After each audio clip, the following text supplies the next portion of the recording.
Panti ini sudah beroperasi sejak 15 tahun yang lalu. Oma dan opa sekalian, malam ini kita kedatangan keluarga baru nih. Terus kayak mana ini? Gimana kalau kalian berdua masuk sebagai penghuni? Gila kau ya? Nyala pantiku.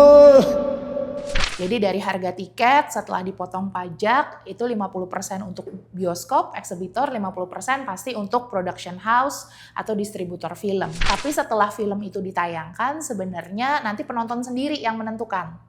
Karena programming kami itu akan melihat jumlah penonton harian.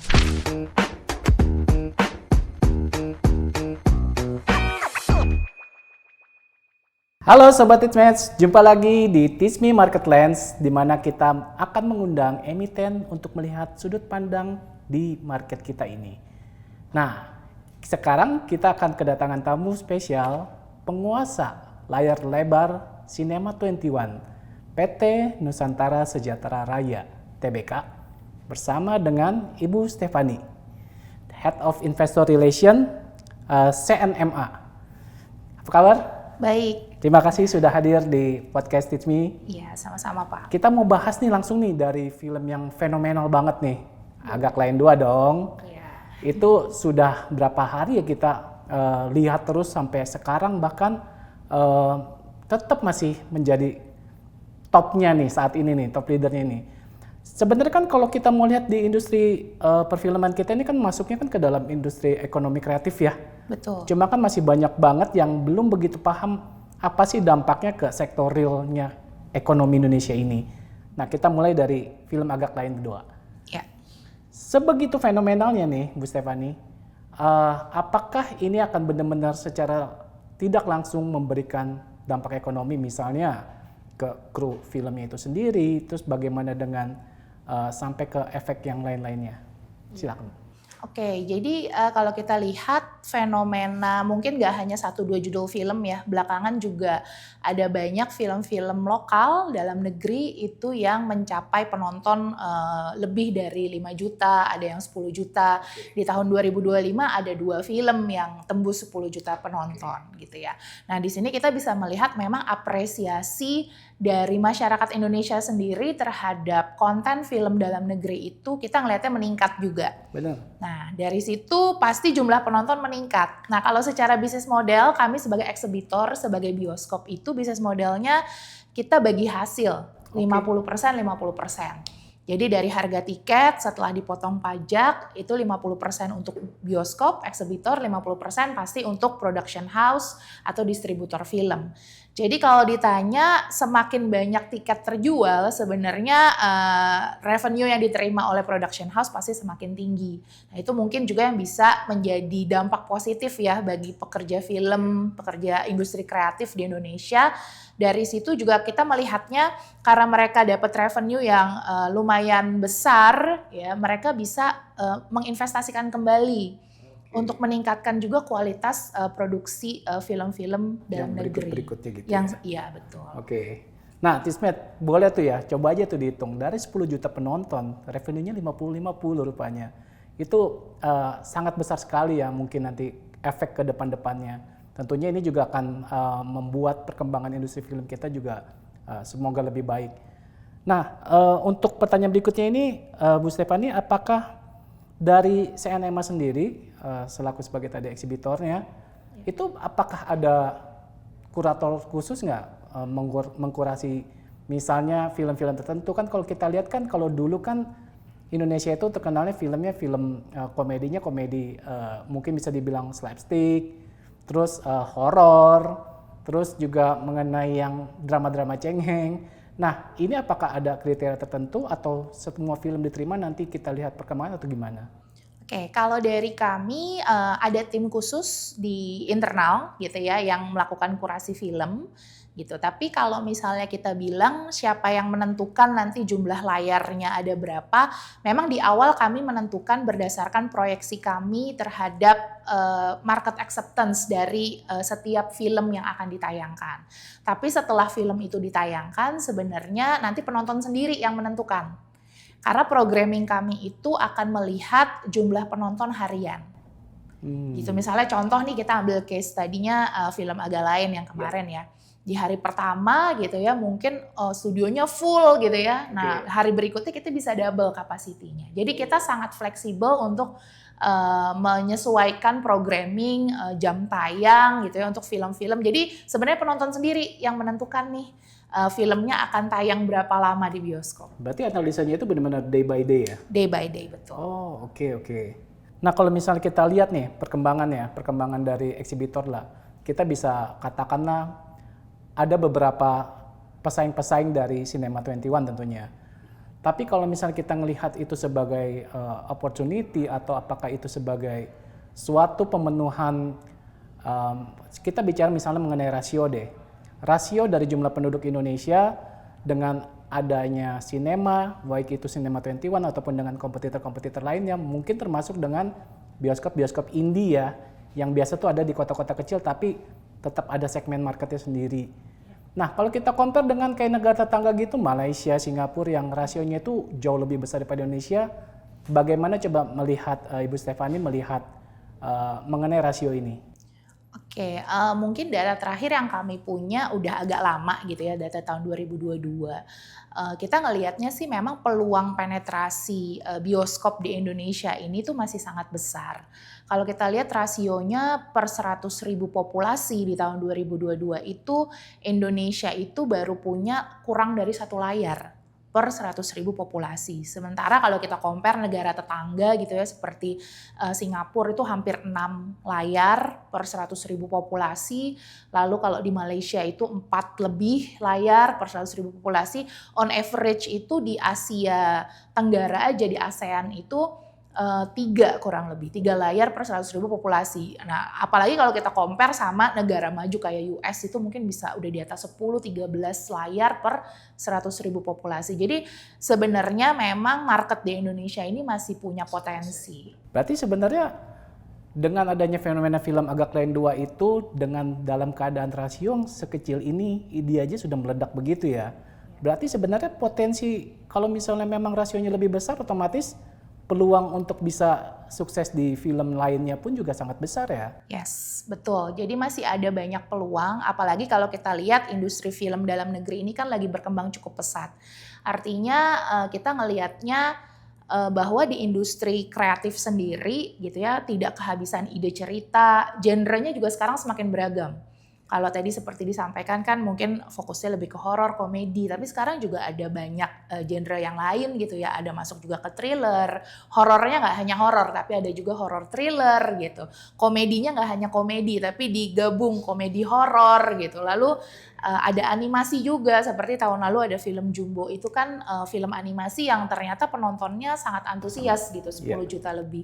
Jadi kita melihat variasinya lebih banyak, supply-nya lebih banyak gitu ya, dan itu menjadi peluang yang sangat besar. Nah, salah satu peran kami sebagai eksibitor atau bioskop ini adalah kami melakukan ekspansi. Ekspansi kami lakukan itu cukup besar-besaran di tahun 2016 2017. Itu kita menambah ratusan layar sampai tahun 2025. Kalau kita hitung mungkin dari 2022 aja ke 2025 kita menambah lebih dari 170 layar di seluruh Indonesia. Dan beberapa tahun terakhir ketika kami melakukan ekspansi, dulu pasti kami ketika melakukan ekspansi itu fokusnya di kota-kota besar.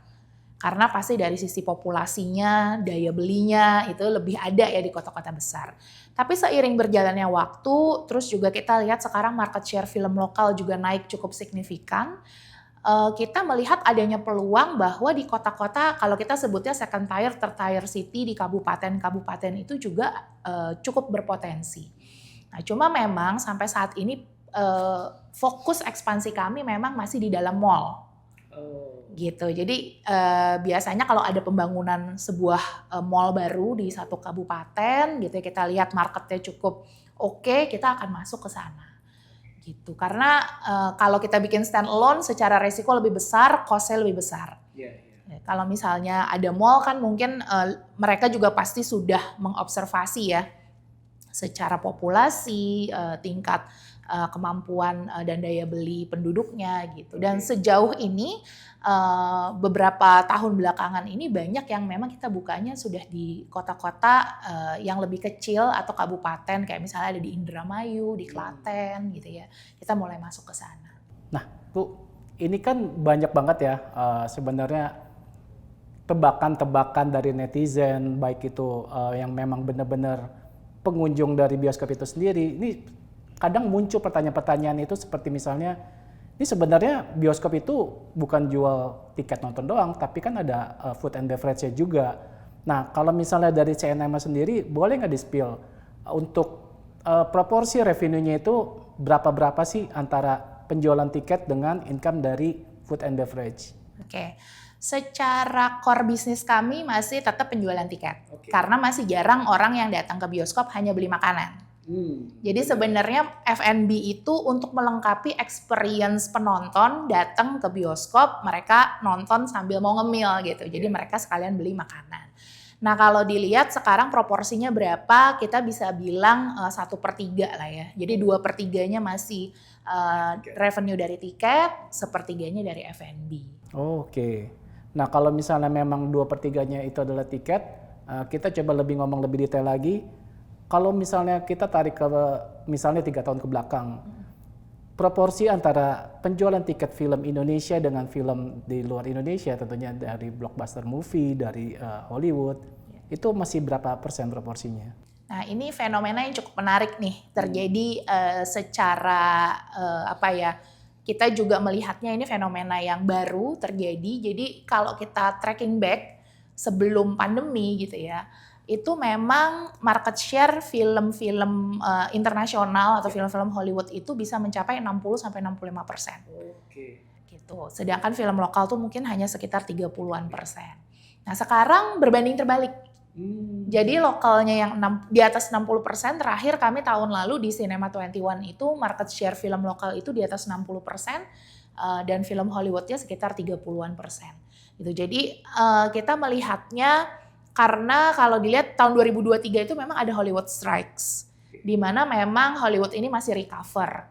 Dan kita lihat kan terakhir itu 2019 superhero movie yang memang cukup continuity ya betul. Jadi memang satu ini dekade itu ya. Kita melihatnya Hollywood ini lagi starting a new formula gitu ya untuk kedepannya dan masih dalam tahap recovery.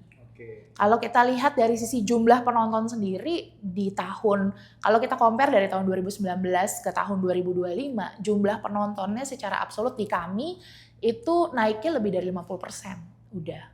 Sedangkan kalau film Hollywoodnya, yang penonton film Hollywoodnya belum balik ke masa pre-pandemic gitu. Berarti sebenarnya memang ada dua sisi ya. Mungkin di satu sisi industri filmnya memang Indonesia lagi naik, tapi di satu sisi juga bertepatan tadi soal restartnya dari film yang di luar itu ya. Betul. Oke. Nah kalau misalnya kita balik lagi nih ke soal film Agak Lain 2 dan film Jumbo yang mungkin banyak orang bilang tuh suksesnya mungkin karena mereka berhasil dari promosinya. Ini kita di luar dari ceritanya ya, cerita dari film itu sendiri. Promosinya yang bisa dibilang jor-joran, besar-besaran, hingga begitu meledaknya. Saya pengen tahu sih, dari pihak Cinema 21 sendiri, itu sebenarnya mendukung program promosi tertentu atau memang selalu yang melakukan promosi dari pihak sineasnya? Oke, kalau dari semua film yang tayang di kami support untuk setiap activity marketingnya. Jadi kami tidak membeda-bedakan gitu ya.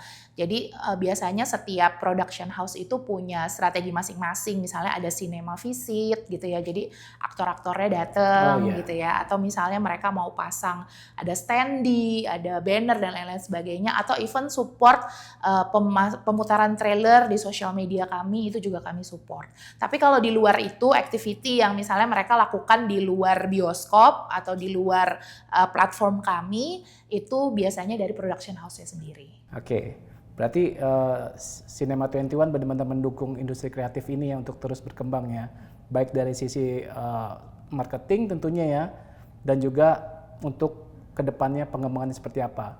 Nah, kalau misalnya saya pengen tanya nih, terakhir nih, bagaimana langkah Cinema 21 untuk bisa terus mengembangkan industri film di Indonesia ini seperti apa? Apakah ada rencana jangka panjangnya seperti apa atau gimana? Ya, dari kami sebenarnya hingga saat ini kami masih konsisten melakukan ekspansi. Walaupun mungkin secara jumlah layar tidak sebanyak tahun-tahun sebelumnya, karena kan memang kami sudah cukup banyak ya buka layar dalam 4-5 tahun terakhir gitu ya.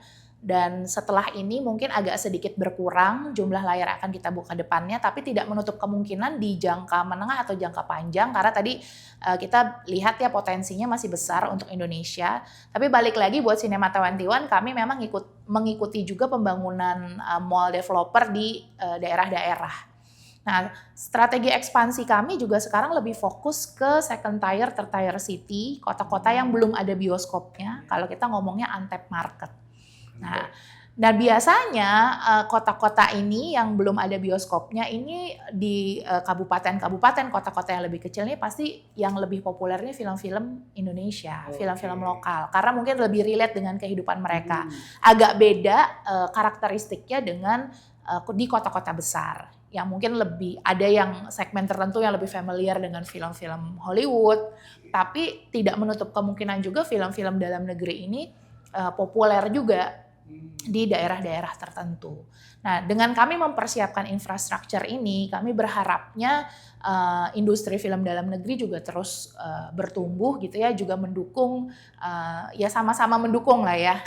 Kami mendukung industri film dalam negeri, begitu pula dari sisi industri film juga pasti mendukung keberlanjutan bisnis dari eksibitor seperti kami, Cinema 21. Oke, berarti itu juga mungkin salah satu alasan kenapa ada beberapa film yang sudah tayangnya cukup lama tuh makin lama makin ke second tier city itu ya, makin ke pedalaman, karena ada beberapa film saya lihat yang di kota-kota besar ini sudah hilang nih peredarannya, tapi di kota-kota tertentu masih ada gitu. Itu berdasarkan apa sih?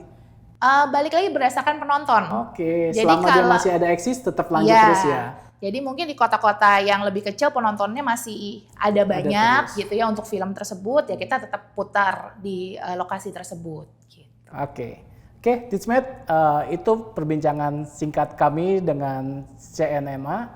Tentunya setelah ini akan ada closing statement dari Ibu Stefani. Sebelum itu saya hanya ingin mengingatkan bahwa kita di sini sifatnya netral, semuanya keputusan kembali di tangan para investor semuanya masing-masing untuk membuat keputusan. Oke, saya persilakan Ibu Stefani untuk closing statement. Ya, baik. Oke, terima kasih atas undangannya hari ini. Jadi kalau kita melihat kami sebagai Cinema 21, industri bioskop di Indonesia, melihat bahwa potensi dari pertumbuhan industri perfilman Indonesia masih sangat besar, potensi penetrasi di Indonesia juga masih sangat besar. Jadi kami melihat dari sisi bisnis ini cukup panjang secara keberlanjutan ke depannya.